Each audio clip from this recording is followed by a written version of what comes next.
I would certainly recommend have a favorite sex toy. We're big advocate of sex toys here. We are such advocates of sex toys. I am vibrator advocate here.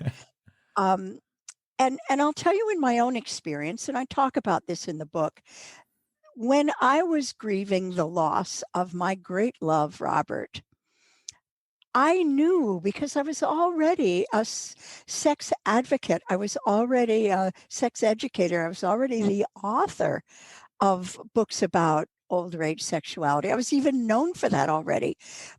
But I was so not in touch with my own body. And I asked my grief counselor at one point, um, I know because I understand this stuff as a sex educator that I should be nurturing my sexuality, but I don't feel it and I Mm, don't even know if it would work. mm. And my very wise grief counselor said to me, if you have a vibrator, it will work. And you know what? That was true. I went home and I said, okay, let's test this out. And it changed everything for me Never fails, because right? it well, it can fail. Yeah. It's possible that we won't respond right away. But for me, it was such more than just a sexual release. It was an integration into my body where I didn't have that before. I was just this floating grief brain.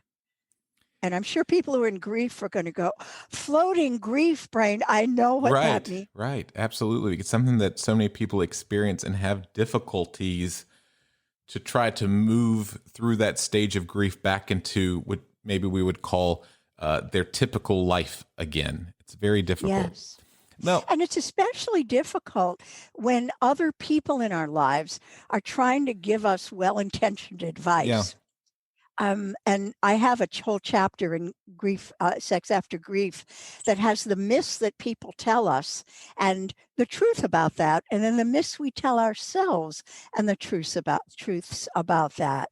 Because people are going to jump in and they're going to say at a certain point, whether that certain point is a year or 5 years or 6 months, I don't know, and they'll either say, "It's time for you to get out there again," or what are you doing trying to date again? It's too soon for you to mm, don't you're betraying your deceased. I mean, right. we get this unwanted, unneeded, and usually destructive advice.